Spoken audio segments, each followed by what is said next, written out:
Hi friends, welcome to Sharon vlog. இன்றைக்கி நம்ம ஷேரன் விலாகில் ஒரு சூப்பரான சுவையான ஒரு ஈவினிங் ஸ்நாக்ஸ் தாங்க நம்ம இன்றைக்கி பார்க்க போகிறோம். இது நம்ம இட்லி தோசைக்கு பதிலாக கூட சாப்பிடலாம். ரொம்பவே டேஸ்ட்டாகவும் இருக்குங்க. இது நம்ம வீட்டில் இருக்கிற பொருட்களை வச்சே செஞ்சுக்கலாங்க. எப்படி செய்கிறதுன்னு இப்போ நம்ம பார்க்கலாம். அதுக்கு முன்னாடி என்னுடைய சேனலை சப்ஸ்கிரைப் பண்ணால் உங்கள் அத்தனை பேருக்கும் ரொம்ப ரொம்ப நன்றிங்க. நீங்கள் இப்போ தான் ஃபஸ்ட் டைம் என்னுடைய சேனலை பார்க்குறீங்கன்னா சப்ஸ்கிரைப் பண்ணுங்கள், பக்கத்தில் இருக்க பெல் சிம்பிளை கிளிக் பண்ணுங்கள். இந்த ஸ்நாக்ஸ் பண்ணுறதுக்கு நான் ஒரு மிக்சிங் பவுலில் 2 கப் அளவு கோதுமை மாவு எடுத்திருக்கேங்க.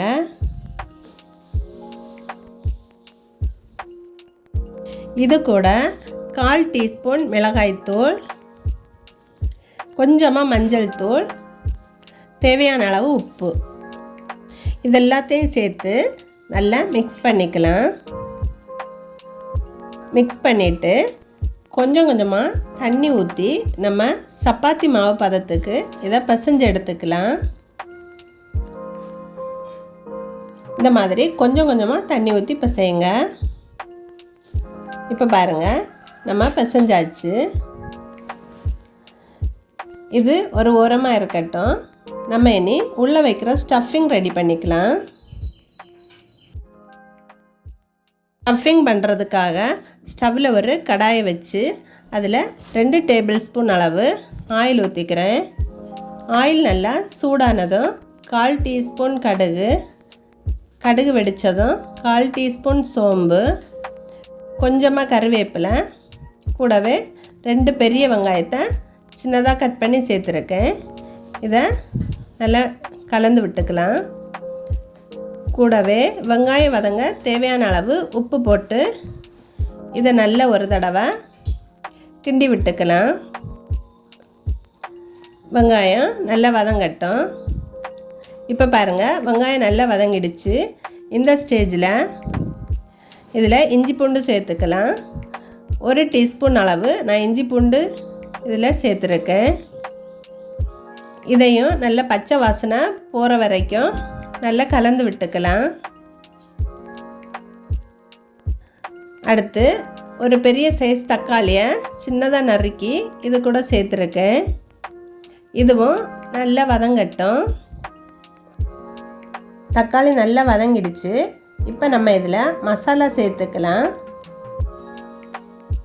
ஒரு 1/4 டீஸ்பூன் அளவு மஞ்சள் தூள், 1 டீஸ்பூன் மிளகாய்த்தூள், 1 டீஸ்பூன் கரம் மசாலா, இதெல்லாத்தையும் சேர்த்துட்டு நல்லா மிக்ஸ் பண்ணி விடலாம்.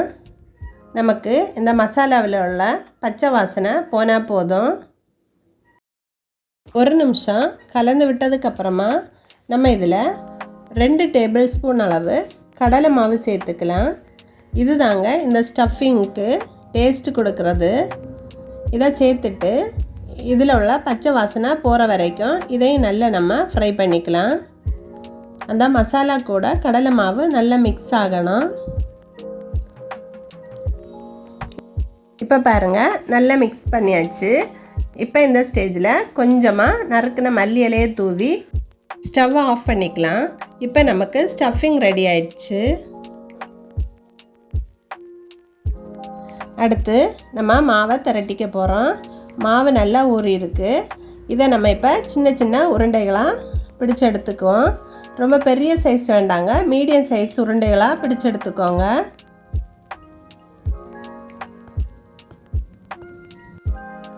நான் எல்லா மாவையும் உருண்டை பிடிச்சு எடுத்தாச்சு. இனி இதை நம்ம சப்பாத்தி மாதிரி திரட்டி எடுத்துக்கலாம். இப்போ நம்ம உருட்டி வச்ச உருண்டையிலேருந்து ஒரு உருண்டை எடுத்து திரட்டிக்கலாம். சப்பாத்திக்கு நம்ம மாவு எப்படி திரட்டுவோமோ அந்த மாதிரி இதை திரட்டினா போதும். ஆனால் அந்த அளவுக்கு பெருசாக வேண்டாம், மீடியம் சைஸாக திரட்டி எடுத்துக்கோங்க.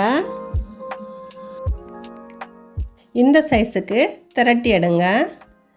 இப்போ நம்ம திரட்டின ஒரு மாவை எடுத்து அதில் 1 ஸ்பூன் அளவு நம்ம செஞ்சு வச்சுருக்கிற அந்த ஸ்டஃபிங்கை இதில் வச்சுக்கலாம். வச்சுட்டு மாவோட எல்லா ஓரங்களையும் இந்த மாதிரி பிடிச்சு எடுத்துக்கோங்க. இது நமக்கு ஈஸியாகவே பிடிக்க வருங்க. இந்த மாதிரி சேர்த்து பிடிச்சிட்டு நடுப்பக்கத்தில் இந்த மாதிரி அழுத்தி விடுங்க. அப்போ தான் ஸ்டஃபிங் வெளியில் வராமல் இருக்கும். வேணும்னா சப்பாத்தி கட்டை வச்சு இந்த மாதிரி ஒரு தேய்ச்சி எடுத்துக்கோங்க. இல்லைன்னா உள்ளங்கையில் வச்சு அழுத்தி எடுத்தாலே போதும். இந்த மாதிரி எல்லா மாவையும் நம்ம ரெடி பண்ணிக்கலாம். நான் எல்லா மாவையும் ரெடி பண்ணி எடுத்தாச்சு. இப்போ நம்ம இதை ஃப்ரை பண்ணி எடுத்துக்கலாம். அதுக்காக ஒரு ஃப்ரை பேனில் கொஞ்சம் ஆயில் ஊற்றி அது சூடானதும் நம்ம பண்ணி வச்சுருக்கிற அந்த ஸ்டஃபிங்கை எல்லாம் அதில் ஒன்றா எடுத்து போட்டுக்கலாம். உடனே நம்ம திருப்பி போட வேண்டாம். ஒரு 2 நிமிஷம் நல்லா வேகட்டும். வெந்ததுக்கப்புறமா நம்ம திருப்பி போட்டுக்கலாம். இப்போ பாருங்கள், ஒரு பக்கம் நல்லா வெந்துடுச்சு.